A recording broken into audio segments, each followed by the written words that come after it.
हिरासत में लद्दाख के सामाजिक कार्यकर्ता आ चुके हैं। सोनम वांगचुक करीब 150 लोगों के साथ दिल्ली पहुंचे थे। लेह से प्रदर्शन के लिए दिल्ली पहुंचे सोनम वांगचुक और फिर हिरासत में ले लिए गए। दिल्ली के अलग अलग थानों में प्रदर्शनकारी रखे गए हैं। जो सूत्र बता रहे हैं, बवाना थाने में करीब 30 लोगों को रखा गया है। तो सोनम वांगचुक हिरासत में है, लेकिन उनके समर्थक हैं वो भी हिरासत में लिए गए हैं। लेह से दिल्ली आए अपने समर्थकों के साथ और वो हिरासत में हैं अभी। और आपको बता दें कि क्या है सोनम वांगचुक की मांग, क्यों आखिर लेह से दिल्ली आए। लद्दाख संविधान की 6ठी अनुसूची में शामिल हो, ये इनकी प्रमुख मांग है। सांस्कृतिक पहचान बचाने के लिए एक कानूनी शक्ति लद्दाख को मिले, केंद्र शासित लद्दाख को पूर्ण राज्य का दर्जा मिले, ये मांगों में शामिल है। लद्दाख के प्राकृतिक सौंदर्य और पर्यावरण का संरक्षण हो। इससे पहले जो केंद्र शासित लद्दाख को पूर्ण राज्य का दर्जा मिले, लद्दाख के प्राकृतिक सौंदर्य पर्यावरण का संरक्षण हो, कंजर्वेशन हो, जलवायु परिवर्तन पर सरकार गंभीर कदम उठाए। इन 5-6 प्रमुख मांगों के साथ लेह से दिल्ली पहुंचे सोनम वांगचुक। लद्दाख संविधान की 6ठी अनुसूची में शामिल हो, ये भी उनकी मांग है सोनम वांगचुक की। लेकिन दिल्ली आते ही बहुत ज्यादा बड़े स्तर पर प्रदर्शन हुआ और फिर वो हिरासत में ले लिए गए अपने समर्थकों के साथ।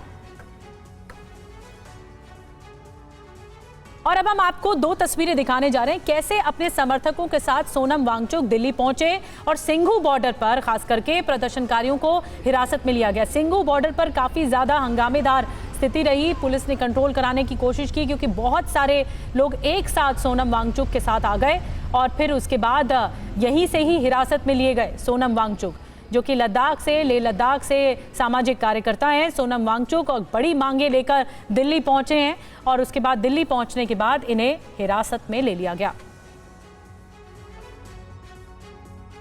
और दिल्ली से सोनम वांगचुक पर बड़ा अपडेट ये भी मिल रहा है कि थाने में ही अनशन पर बैठ गए हैं सोनम वांगचुक। इस वक्त जो खबर मिल रही है, बवाना थाने से आपको संवाददाता पुनीत शर्मा की एक रिपोर्ट दिखाते हैं, क्योंकि जहां हिरासत में रखा गया वहीं से ही प्रदर्शन की शुरुआत कर दी है सोनम वांगचुक ने। क्या कुछ कह रहे हैं पुनीत, उनकी एक रिपोर्ट दिखाते हैं। लेह से पैदल दिल्ली तक मार्च कर रहे एक्टिविस्ट सोनम वांगचुक को दिल्ली पुलिस ने सिंघू बॉर्डर पर उनके तकरीबन 150 साथियों के साथ सोमवार की रात में हिरासत में लिया है। दिल्ली के नरेला इंडस्ट्रियल एरिया और बवाना थाने के अलावा कई अलग अलग जगहों पर इन 150 एक्टिविस्ट को रखा गया है। बवाना थाने के अंदर फिलहाल हमारे सोर्सेज बता रहे हैं कि सोनम वांगचुक अंदर मौजूद हैं और वो अनशन पर भी बैठ गए। वांगचुक और दूसरे जो एक्टिविस्ट हैं वो लेह से नई दिल्ली तक पैदल मार्च पर निकले थे ताकि केंद्र से लद्दाख के नेतृत्व के साथ उनकी मांगों के संबंध में बातचीत फिर से शुरू करने का आग्रह किया जाए। उनकी प्रमुख मांगों में एक ये थी कि लद्दाख को संविधान की 6ठी सूची में शामिल किया जाए, जिससे स्थानीय लोगों को अपनी भूमि और सांस्कृतिक पहचान की रक्षा के लिए कानून बनाने की जो शक्ति है वो मिल सके। 1 सितंबर को अपने लगभग 75 स्वयं सेवकों के साथ सोनम वांगचुक लेह से निकले थे। जैसे ही वो हरियाणा की सीमा को पार करके दिल्ली के सिंघू बॉर्डर में पहुंचे थे कि सोमवार की रात को इनको दिल्ली पुलिस ने डिटेन कर लिया है। अब सोनम वांगचुक के हिरासत में लिए जाने के बाद राजनीति और भी ज्यादा गर्मा गई है। राहुल गांधी ने ट्वीट करके कहा है कि दिल्ली में आने का सबको अधिकार है, प्रधानमंत्री मोदी इस सब के जिम्मेदार हैं। वहीं अरविंद केजरीवाल और आम आदमी पार्टी भी इस पूरे सोनम वांगचुक के मैटर को लेकर के अब आक्रामक हो चुकी है। उनका कहना है कि दिल्ली सभी के लिए है, कोई भी यहां पर आ सकता है और ऐसे में सोनम वांगचुक को रोकना, उनको हिरासत में लिया जाना, इस पे कहीं ना कहीं सरकार का काम है।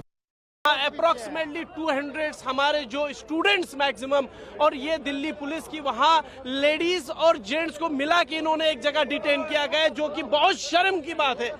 ये सारी अत्याचार यहाँ पे हो रहा है और ये जानना चाहिए सरकार। कॉन्स्टिट्यूशन ऑफ इंडिया की बुक भी रखी हुई है आपने? बिल्कुल हाँ, हम इसी कॉन्स्टिट्यूशन द्वारा अपनी हक मांगने आए। हम अपने लिए अधिकार, हमारे से लोकतंत्र के हमारी जो रिप्रेजेंटेटिव होती थी वो छीन लिया गया। न वहाँ एमएलए है, न वहाँ एमएलसी है, वहाँ नाम के एक ही एमपी वहाँ पे मौजूद है और उसको भी काम करने नहीं दे रहे, उसको भी कोई सुनवाई नहीं हो रहा।